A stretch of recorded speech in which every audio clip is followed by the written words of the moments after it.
வணக்கம். Welcome to கதை திரட்டு audio books. இந்த வீடியோவில் நம்ம என்ன கதை கேட்க போகிறோம்னா, உப்பு கண்டம் சிறுகதை. நம்ம சேனலை இது வரைக்கும் சப்ஸ்கிரைப் பண்ணாதவங்க சப்ஸ்கிரைப் பண்ணுங்க. பக்கத்தில் இருக்கிற பெல் ஐக்கானை கிளிக் பண்ணி ஆளுங்கிற ஆப்ஷனை ப்ரெஸ் பண்ணுங்க. ஸோ தட் நான் போடுற கதைகளை உடனுக்குடனே நீங்கள் கேட்கலாம். வாங்க கதைக்குள்ளே போகலாம். எங்க ஊர் பக்கம் எல்லாம் உப்பு கண்டம் மிக மிக விமர்சையான ஒரு பதார்த்தம். அதை ஊறுகாய் போல எல்லா நாட்களிலும் நாங்கள் செய்வது இல்லை. வருடத்திற்கு ஒரு முறை கார்த்திகை மாதம் ஊர் பொங்கலுக்கு மறுநாள் மட்டுமே உப்பு கண்டம் செய்வோம். அந்த 2 நாளுமே கிட்டத்தட்ட திருவிழா போலத்தான் எங்களுக்கு. வருடா வருடம் திருமணமாகி வெளியூரில் இருக்கும் பெண்களுக்கு சீர் வருவது போல தூக்கு பாத்திரம் நிறைய உப்பு கண்டம் சென்று இறங்கும். வேலை தேடி வெளியூர் செல்லும் பசங்களுக்கு சொல்லவே வேண்டாம். அடுத்த சில மாதங்களுக்கு அதுதான் விலை இல்லாத தொடுகரியே. பொங்கலுக்கு மறுநாள் அன்றைய தினம் காலையில் எழுந்திருக்கும் பொழுதே எங்கள் தெரு கோலாகலமாயிருக்கும். ஆண்கள் ஆங்காங்கே 2-3 பேராய் சேர்ந்து ஆடுகளை விலை பேசி இழுத்து கொண்டு செல்வார்கள். பெண்களோ மசாலாவிற்கு தேவையான பதார்த்தங்களை வாங்குவதற்காகவும் கரியை கோர்க்க பதமான ஊசி நூலை வாங்குவதற்காகவும் கடைக்கும் வீட்டிற்கும் என நடையாய் நடப்பார்கள். எங்களை போன்ற சிறுவர் சிறுமிகளுக்கு இன்று வேறு ஒரு வேலை இருக்கின்றது. மொத்த தெருவுக்கும் வாகான இடத்தில் எங்கிருந்தோ வந்த ஒரு வாட்ட சாட்டமான ஆள் கையில் பெரிய சைஸ் அருவாள் கயிறு கட்டை சகிதம் நீளமான தார்பாயினை விரித்து அமர்ந்திருப்பான். அவன்தான் அன்றைக்கு எங்களுக்கான முக்கிய பொழுதுபோக்கு. அப்பா சித்தப்பா மாமா அனைவரும் அதிகாலையிலேயே ஒன்று சேர்ந்து பஜாருக்கு சென்று ஒரு மனதாய் ஆட்டினை விலை பேசி வாங்கி இழுத்து கொண்டு வருவார்கள். ஆட்டை கொண்டு வந்து வாசலில் இருக்கும் வேப்ப மரத்தில் கட்டியதும் எனக்கு வரும் மகிழ்ச்சிக்கு அளவே கிடையாது. 1 மணி நேரத்தில் அதன் உருவத்தை இன்னும் பெரிதாக்கிவிடும் நோக்கில் தெரு முழுவதும் அலைந்து திரிந்து கைக்கு எட்டு மரத்தில் இருந்து கிளைகளை முறித்து தீனியாய் அதற்கு போடுவேன். என்னை போலவே என் வயதொத்த இன்ன பிற வானரங்களும் ஆங்காங்கே மரம் ஏறிக்கொண்டிருக்கும். ஆனால் அதனால் ஆட்டு புழுக்கையின் அளவு மட்டுமே கூடும் என்பது அந்த வயதில் நாங்கள் அறிய விரும்பாத ஒன்று. வெயில் வரத் தொடங்கியதும் ஒவ்வொருவராக தங்களது ஆட்டை இழுத்து கொண்டு அந்த வாட்ட சாட்டமான ஆள் முன் வருவார்கள். அவர்களின் பின்னாலேயே சில பல பாத்திரங்களோடு அவர்களது வீட்டு பெண்கள் வந்து நிற்பார்கள். இதற்கெனவே காத்திருந்த நாங்கள் ஆடுகளுக்கு முன்பே அந்த ஏரியாவில் ஆஜராகி இருப்போம்.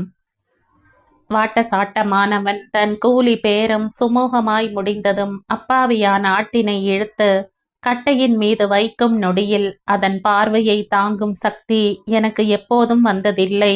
தன்னிச்சையாய் கை கொண்டு கண்மூடி நின்றிருப்பேன். ஒரு பலமான அரிவாள் வெட்டு சத்தத்திற்கு பிறகு அந்த வாட்ட சாட்டமானவன் ஆட்டின் பின்னங்கால்களை கயிற்றில் கட்டி அதன் உடலை தலை கீழாய் தொங்கவிட்டு தோல் உரிக்க ஆரம்பிப்பான். பொதுவாகவே ஆட்டின் தோலையும் தலையையும் பொதுமக்கள் அவ்வளவாய் விரும்பாத காரணத்தால் அவை அந்த வாட்ட சாட்டமானவனது பொறுப்பின் கீழ் சென்றுவிடும். ஆட்டின் தோல் கிழியாமல் லாவகமாக உரித்து எடுத்தும் சில இடங்களில் கத்தியால் சதையை அறுத்து உரித்தும் செயல்படும் அவனின் திறமை அந்த நாட்களில் மிக பெரிய விஷயமாய் தோன்றியது எங்களுக்கு. கொன்றால் பாவம் தின்றால் போகும் என்பதைப் போல அதுவரை ஆட்டினை பாவமாய் பார்த்திருந்த எங்கள் விழிகள் இரண்டும் அது வெட்ட ஆரம்பிக்கப்பட்ட பிறகு கரியின் அளவை கணக்கு பார்க்க தொடங்கிவிடும்.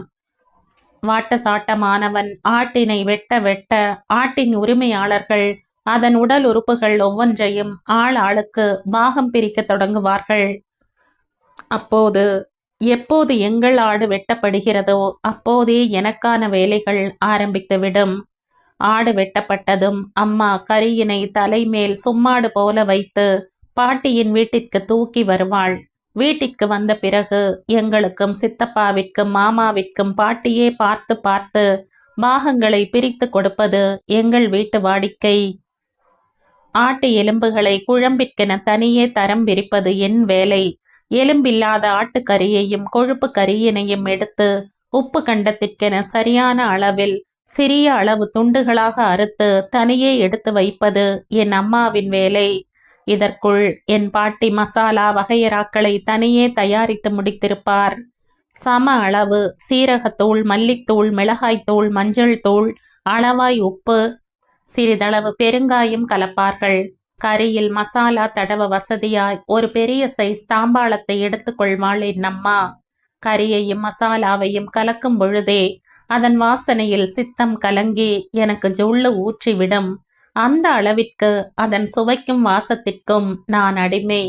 ஆனால் துரதிர்ஷ்டம் என்னவென்றால், அடுத்த 4 நாட்களுக்கும் அதை வேடிக்கை பார்க்க மட்டும்தான் முடியும் என்னால்.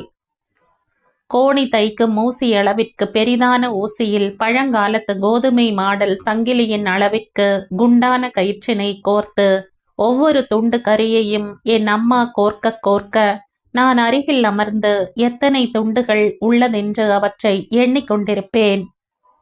நாங்கள் கோர்த்து முடிக்கும் சமயம் என் அப்பா வாசலில் இரும்பு கடப்பாறைகளையும் தட்டை கம்புகளையும் இடம் பார்த்து ஊன்றி முடித்திருப்பார். நாங்கள் நெசவாளர் சமூகம் என்பதால் பசை போட்டு வந்த நூலினை காய வைப்பதற்கென அனைவரது வீட்டிலும் இடுப்பளவு உயர கடப்பாறைகள், கம்பிகள் 4-5, சிலம்பம் போன்ற மூங்கிலால் ஆன தட்டை கம்புகள் தாராளமயமாகவும் இருக்கும்.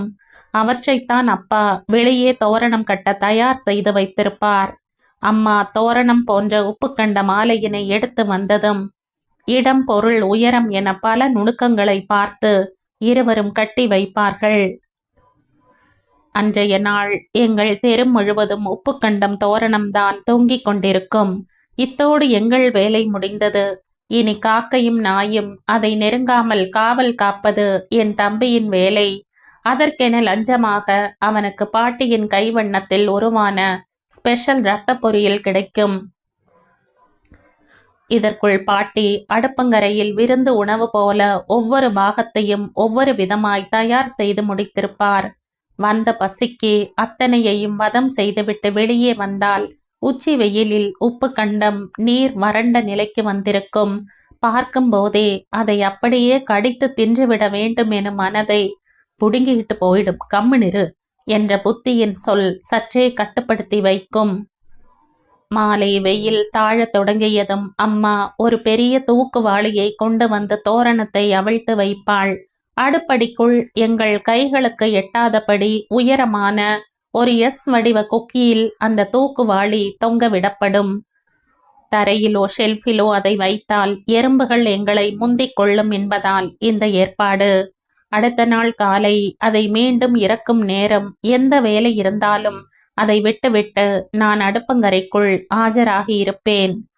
தூக்குவாளியினை திறந்த அடுத்த நொடியே கம கமவென வெளியே வரும் உப்பு கண்ட வாசத்தை அடி வயிறு வரை இழுத்து கொள்வதில் அப்படி ஒரு ஆனந்தம் எனக்கு.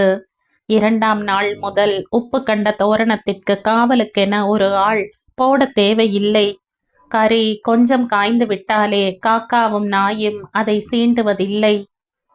2ஆம் நாள் இரவு தொட்டே நான் எப்பமா உப்பு கண்டத்தை வறுத்து தருவீங்க என்று நச்சரிக்க ஆரம்பித்து விடுவேன்.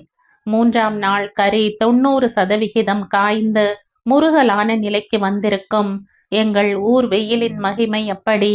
இன்னும் ஒரு நாள் மட்டும் காத்திருக்க வேண்டும் என்ற உத்தரவை நானும் என் நாவும் ஏற்க தயாராக இல்லை. கறி துண்டின் ஓரங்கள் காய்ந்து வறண்டு முறுக்கு போல நட்டு கொண்டு நிற்கும். சுற்றுமுற்று ஆள் நடமாட்டத்தை பார்த்துவிட்டு கைக்கு எட்டும் கொடியில் இருந்து காய்ந்த ஓரங்கள் சிலதை ஒடித்து வாயில் போட்டுக்கொள்வேன். பச்சை மசாலாவின் நெடி வாய் முழுவதும் விரவி நிற்கும்.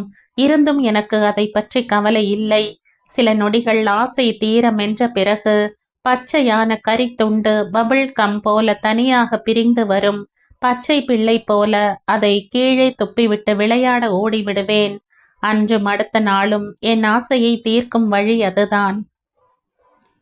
4ஆம் நாள் இரவு உப்பு கண்டம் எங்கள் வீட்டு அடுப்பங்கரையில் இரவு நேர உணவாக உருமாறுவதற்கு தயார் நிலையில் இருக்கும். சின்ன சைஸ் வாணலியில் தாராளமாய் நல்லெண்ணெய் ஊற்றி சரியான சூடு வந்ததும் உப்பு கண்ட துண்டுகள் உள்ளே தூக்கி போடப்படும். அது வறுபடும் வாசனை வாசலை தாண்டியும் கம கமவென காற்றெங்கிலும் விரவி நிற்கும். கறி உள்வரை பதமாய் வெந்து விட்டதை பறை சாற்றிட பொன் நிறம் மறைந்து அடர் பிரவுன் நிறம் வந்ததும் வாணலியில் இருந்து உப்பு கண்டம் என் தட்டிற்கு வரும். தொட்டால் சுடுமென தெரிந்தே தொட்டு பார்க்கும் முட்டாள்தனம் நான் எப்போதும் செய்யும் ஒன்று. தட்டிக்கு வந்த பின் அதன் சூடு குறைவதற்கென்று நான் காத்திருக்கும் வலி காதல் தோல்வி கண்டவனது வலியை விட கொடியது. உப்பு கண்டத்தின் சூடு கொஞ்சம் மட்டுப்படுவதுதான் தாமதம். சாப்பாட்டின் உப்பு உரைப்பு எதுவுமே என் சிந்தையில் பதியாத அளவு அள்ளி அள்ளி வாயில் போட்டு தின்பேன். அதிலும் ஆட்டு கொழுப்பில் செய்த உப்பு கண்டம் வாயில் போட்டதுமே கரைந்து விடும் அழகு இருக்கின்றதே. அடடா, வாசனைக்கு விரும்பியே ஒவ்வொரு முறையும் கடைசி துண்டு உப்பு கண்டத்தினை தனியே எடுத்து வைத்து உணவிற்கு பிறகு வாயில் போட்டுக்கொள்வது இன்று வரை எனக்கு ஒட்டி கொண்ட ஒரு கெட்ட பழக்கம். நீங்களும் செய்து பாருங்களேன். ஆட்டு இறைச்சி 1/2 கிலோ, சம அளவு சீரகப் பொடி, மிளகாய்த்தூள், மல்லித்தூள், மஞ்சள் தூள், தேவையான அளவு உப்பு, பெருங்காயத்தூள். குறைந்தது 4 நாட்கள் வெயிலில் காய்ந்தால் முருகலாய் காய்ந்துவிடும். காற்று புகாத பாத்திரத்தில் வைத்துக் கொள்ளுங்கள். காய்ந்த கறியில் சில நாட்களுக்கு பிறகு ஈரப்பதம் வருவது போல் தெரிந்தால் மறுபடியும் வெயிலில் உலர்த்தி விடுங்கள்.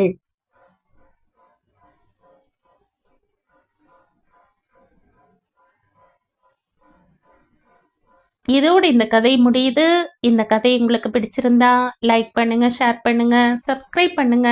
மற்றும் ஒரு இன்ட்ரெஸ்டிங்கான கதையோட அடுத்த வீடியோல சந்திப்போம். பை. தேங்க்யூ.